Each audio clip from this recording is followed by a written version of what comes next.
আচ্ছা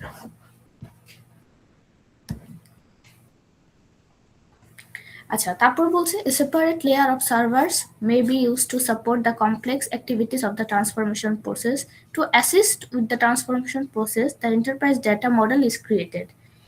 এই যে আমরা যখন ট্রান্সফরমেশন করি আমাদের স্টোর ডেটাগুলা থেকে ডেটা ওয়্যার হাউসে ডেটাগুলা যে রাখবো তার মধ্যে যে ট্রান্সফরমেশনটা হচ্ছে তার মাঝখানে একটা ইডিএম কাজ করে। এটা কি enterprise data model. Enterprise data মডেলের মধ্যে আমার প্রি প্রসেসিং টেকনিক্স দেয়া থাকে, আমার ডেটা ক্লিনিং এর টেকনিক্স দেয়া থাকে, ডেটা ইন্টিগ্রেশনের টেকনিক্স দেয়া থাকে, যার মাধ্যমে আমরা ডেটাগুলাকে ট্রান্সফার করতে পারি, ট্রান্সফর্ম করতে পারি। এই যে দেখেন আর্কিটেকচারটা। অপারেশনাল ডাটাবেস, এখানে আমরা নর্মালি যে এক্সটার্নাল ওয়েতে যে ডেটাগুলো কালেক্ট করি, স্টোর করি, সেখানে ফার্স্ট প্রসেসে স্টোর করলাম। দেন আমরা ট্রান্সফরমেশন প্রসেসের মাধ্যমে ডেটা ওয়্যার হাউসে ট্রান্সফর্ম ডেটাগুলোকে রাখলাম। এখন এই ডেটা ওয়্যার হাউসের মধ্যে আমার কিছু এমন একটা বক্স আছে যেখানে আমরা ডিটেল বা সামারাইজড ডেটা রাখতে পারি, যেটা আমাদের ইএলটি বা ডেটা প্রিপ্রসেসিং হয়ে আসছিল। আচ্ছা, আমরা কেউ কি মেটা ডেটা জানি? What is meta data?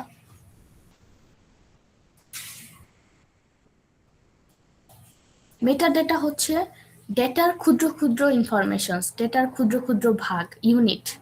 ধরেন আপনার কোনো কলামে আপনার নেম আছে দেয়া, স্টুডেন্ট নেম।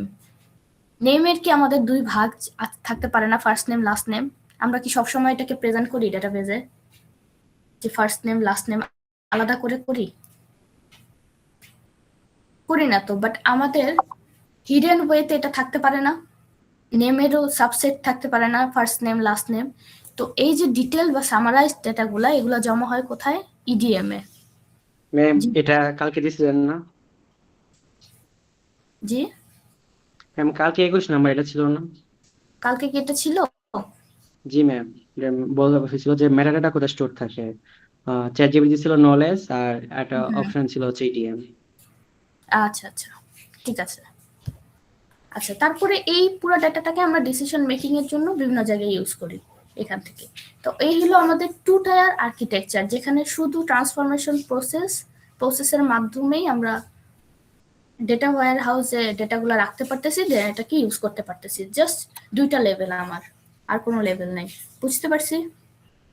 এটা একটু বেশি ইম্পর্টেন্ট, আপনাদের বলে রাখলাম। তারপর আরেকটা আছে three tyre architecture. Three tyre আর্কিটেকচারের সাথে টু টায়ার আর্কিটেকচারের শুধু একটা ডিফারেন্স, এটা হচ্ছে থ্রি টায়ারে আমরা একটা ডাটা মার্ট পাই, যেটা টু টায়ারে পাই না। স্টার্টিং একই, আমরা প্রথমে ডেটা কালেক্ট করব, ডেটাগুলো এক জায়গায় স্টোর করব, দেন ডেটাগুলা ট্রান্সফরমেশনের মাধ্যমে ট্রান্সফর্ম ডেটাগুলাকে আমরা ডেটা ওয়্যার হাউসে রাখবো, দেন এটাকে আমরা ডিসিশনের জন্য ইউজ করব। এখন ডিসিশনের জন্য ইউজ করার আগে আমরা ডেটা মার্টে কিছু ডাটা রাখবো। ডেটা মার্টটা কি জিনিস? ডেটা মার্ট হচ্ছে ডেটা ওয়্যার হাউসের এক ধরনের সাবসেট। এমন কোনো ডেটা থাকতে পারে যেটা আমার এখন লাগছে না, বাট পরে লাগতে পারে ডিসিশন মেকিং এ। এই টাইপের কিছু ডেটাগুলোকে আমরা ডেটা মার্টে রাখি। বুঝতে পারলাম? আপাতত মেশিনকে এক্সাম্পল যদি দিতেন। ট্রেন করানোর জন্য আমার এমন কিছু ডাটা লাগতেছে না, বাট পরবর্তীতে অ্যাকুরেসি বাড়ানোর জন্য লাগতে পারে। এই টাইপের কিছু ডাটাকে আমরা ডেটা ওয়্যার হাউস থেকে আলাদা করে ডেটা মার্টের মধ্যে রাখি। ম্যাম এই প্রসেসটা আরেকটু ম্যাম বোঝানো যাবে? হ্যাঁ, আচ্ছা। থ্রি টায়ার ডেটার সাথে টু টায়ার ডেটার পার্থক্য হচ্ছে শুধু ডেটা মার্টে। স্টার্টিংটা বলি, প্রথমে আমরা ডেটা কালেক্ট করব, ডেটাটা কোথাও স্টোর করব, দেন ডেটাটাকে বিভিন্ন ইএলটির মাধ্যমে আমি অপারেশনাল ডাটাবেজে কি ডেটাগুলো স্টোর হয়? জি, অপারেশনাল ডাটাবেস কি প্রথম ক্লাসে একটু বুঝাইছিলাম। আচ্ছা, আপনারা ধরে নেন যে নর্মাল একটা ডেটাবেজে ডেটাগুলো স্টোর হচ্ছে, দেন আমরা এখানে ট্রান্সফরমেশন প্রসেস অ্যাপ্লাই করব।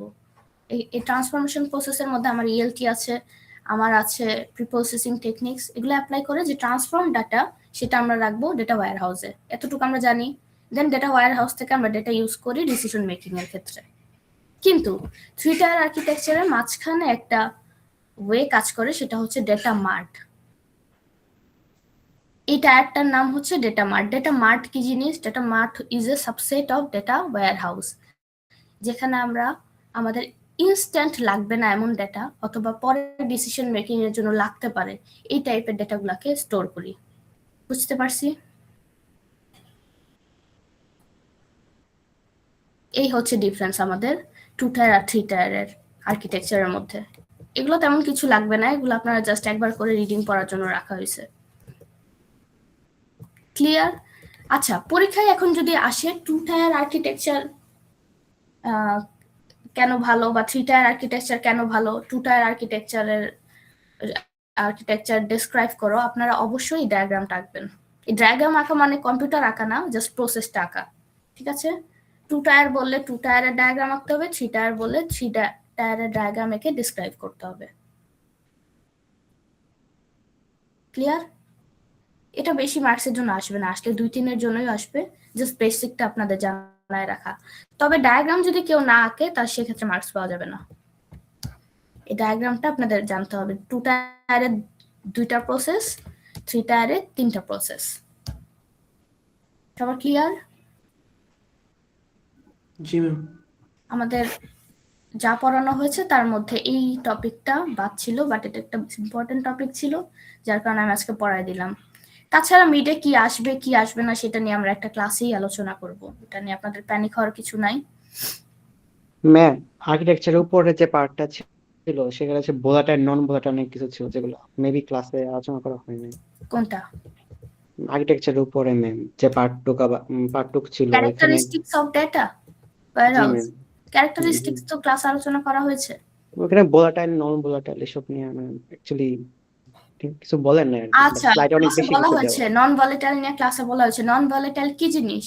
নন ভলেটাইল হচ্ছে, আমি বলছিলাম একটা এক্সাম্পল দিয়ে বলছিলাম আপনাদের, 2 ক্লাসেই বলছি যে যখন আমরা ডেটাবেজে কোনো ডেটা স্টোর করি, ধরেন অনেক বড় আমার একটা ডেটাবেজ, আমি নেম এন্ট্রি করলাম, একটা নতুন রেকর্ড এন্ট্রি করতেছি, নেম দিলাম, অ্যাড্রেস দিলাম, আইডি দিলাম, এজ দিলাম, সিজিপিএ দিলাম, সব দিলাম, আরো অনেক কলাম আমার ফিল আপ করার জন্য রয়ে গেছে, বাট আমি এখনো করি নাই। এই মুহূর্তে আমার কোনো ধরনের প্রবলেম হলো, আমি আর অ্যাক্সেস পাচ্ছি না ওই ডেটাবেজে, তাহলে ওই ডেটাবেসটা কি আমার অতটুকুই থাকবে নাকি পুরা রেকর্ডটা মুছে যাবে?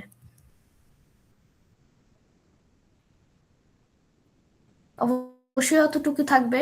এমন তো হবে না যে আমরা নর্মালি পিসি চালানোর সময়, এটা অনেকে ফেস করছে, আমরা যখন কোনো ডকুমেন্টে বা কোথাও কাজ করেছি, অনেক সময় দেখা গেছে পিসিটা যদি অফ হয়ে যায় বা কোনো কারণে আমরা আর কাজ না করতে পারি, সেক্ষেত্রে দেখা যায় যে পরবর্তীতে এসে আমরা আর আমাদের ডকুমেন্টটা পাই না। এটা অনেকের সাথে হয়েছে না? এটা আগে অনেক হইতো যে কাজ করার সময় কারেন্ট চলে গেল, তারপর আর সেই কাজটা আর পাওয়া যেত না। আপনারা এই জিনিসটা ফেস করছেন কিনা আমি জানি না, কেউ কি করেছেন কখনো? আমরা আগে যখন বসে বসে কাজ করতাম, তখন দেখা যেত যে ওয়ার্ডে একটা কাজ করতেছি পিসিতে ডেস্কটপে, হঠাৎ করে কারেন্ট চলে গেছে, বাস শেষ, পুরো ডকুমেন্টটা সামহাউ সেভ হয় নাই, পরে এসে আমি আর ওইটা অ্যাক্সেস পাচ্ছি না, ওইটার কাজ করতে পারছি না। বাট ডেটা বেজে কি এরকম হওয়ার কোনো চান্স আছে? ডাটা বেজের ডেটা ক্ষয় হওয়ার তো কোনো চান্স নেই, তাই না? আপনি যতটুকু পর্যন্ত কাজ করে যাবেন, আপনি যদি অনেকদিন পরে এসেও অ্যাক্সেস নেন, আপনি দেখবেন যে আপনার অতটুকুই কাজ হয়ে আছে, তাই না? এটাই হচ্ছে নন ভলেটাইল, যেখানে ডেটা কখনো ক্ষয় হবে না, ডেটা কখনো মুছে যাবে না। বুঝতে পারছি? এগুলো জি ম্যাম। ইম্পর্টেন্ট না, এগুলা ফার্স্ট দিনই কোনটা কি জিনিস আপনাদের এক্সাম্পল দিয়ে দিয়ে বোঝানো হয়েছিল। আচ্ছা, যাই হোক,